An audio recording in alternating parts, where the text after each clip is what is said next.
देखिए, मैं आपको एक बात बताता हूं।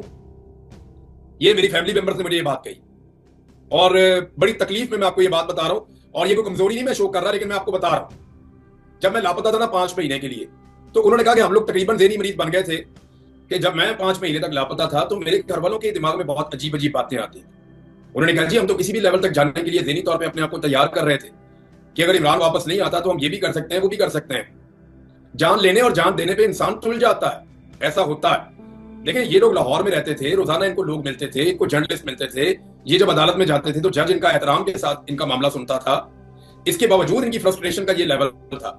तो आप ये सोचना, वो जो पहाड़ों के अंदर रहते हैं, जिनके लोग कई कई साल से लापता हैं और उनकी बात भी नहीं सुनी जाती, ना कोई अदालत उन्हें सुनती है। अदालत अगर कोई फैसला देती है तो इंप्लीमेंट नहीं होता।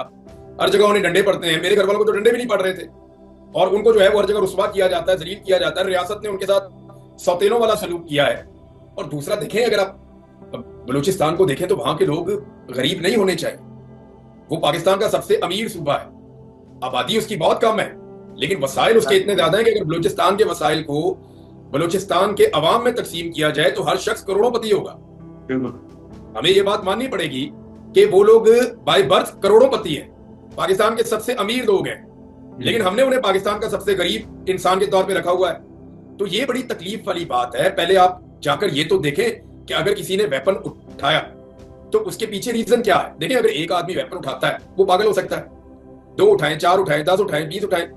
एक तो जो तालिबान वाली बात है, तो उनके हाथ में हथियार पकड़ाया किसने? हमारी एस्टेब्लिशमेंट ने पकड़ाया। ये तो आम पश्तून थे, इनको जहादी बनाया।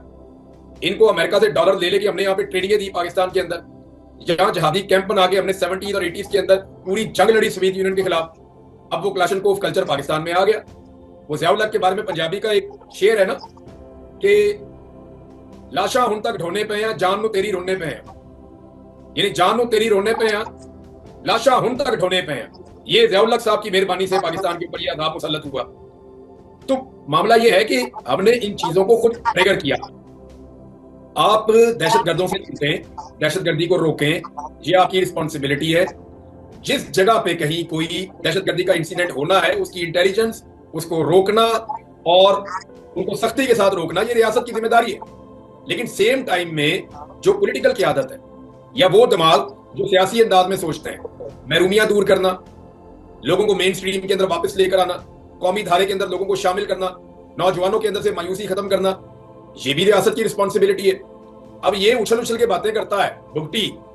इस भुगटी के पुराने क्लिप उठा के देखे ना, जब इसको वजीर आला नहीं बनाया था, जब ये बेरोजगार था, तो ये इतना डेस्परेट था कि ये कहता था कि बिल्कुल ठीक है, ये भाई आप हमारे साथ ज्यादती कर रहे हैं, आप हमारे साथ जुल्म कर रहे हैं, आपने हमारे हकूक छीन लिए। ये कितना डेस्परेट था उस वक्त। उस वक्त चाय की महफिलों में बैठ के ये जो अस्करियत पसंद है उनको सपोर्ट करता था। ये कहता था कि यार ये ठीक हो रहा है। काकड़ भी यही कहता था। फिर इन दोनों को नौकरी मिल गई, इनके हाथ में बुरश आ गया, एक वजीर आज़म बन गया, एक वजीर आला बन गया, इनकी साथी सोच तब्दील हो गई। तो भाई अब आप इससे सीखें कि अगर बलोच नौजवान के हाथों में या बलूचिस्तान के रहने वाले पश्तून नौजवान के हाथों में नौकरी आ जाएगी तो ऑटोमेटिकली उसकी सोच बदल जाएगी। इन्हें ये देखे ना, हमारे पास 2 मिसालें मौजूद हैं। हमारे पास 2 बेरोजगार थे, एक बुगटी था और एक काकड़ था। दोनों बेरोजगार थे, दोनों के पास नौकरी नहीं थी। दोनों बैठ के सारा दिन फौज की बुराइयां, सारा दिन जो है वो जस्टिफाई करते थे। पार्लियामेंट में रिपोर्टर्स को पकड़ पकड़ के अपने रोने रोते थे। हमें याद है, ये सारे लोग इधर ही घूम रहे होते थे यार, आज ये तक। आपने बातें सुनी हुई है ना, मैंने भी हाँ सुनी जी हुई है। जी जी। ये तो हमें फोन करके कहते थे, जी आज आपके साथ सिटिंग करनी है। कभी हाँ एक को ले हाँ। जाते थे, कभी यार आप हमारे बलूचिस्तान के लापता अफराद के बारे में बात नहीं करते इमरान भाई। यार जबरी गुमशुदगियों के खिलाफ आवाज उठाएं, यार ये बहुत बड़ा जुल्म है। इस 21वीं जस्टिफाई सदी कर रहे पाकिस्तान की फौज ने जो बलूचिस्तान पे कब्जा किया हुआ है, हमारे वसाइल पे काबिज हुई हुई है। ये बातें ये हमारे साथ करते थे। लेकिन आप देखें, जैसे ही इन 2 नौजवानों को नौकरी मिली, इन 2 नौजवानों की सोच बदली। तो इसी तरह मैं चाहता हूं कि जितने भी नौजवान हैं बलूचिस्तान में, उन सबको नौकरी मिले ताकि उन सबकी सोच बदले। और अगर नौकरी नहीं मिलती, कम से कम उनको हक तो मिले ना। कम से कम ये हक तो मिले जिसको वो वोट डाले, बक्से के अंदर से उसी का वोट बाहर आ जाए। कम से कम ये हक तो मिले ना कि वो सड़क पे अपनी फैमिली के साथ जा रहा है तो उसको इस बात की श्योरिटी हो कि वो अपनी इज्जत के साथ वापस आ जाएगा।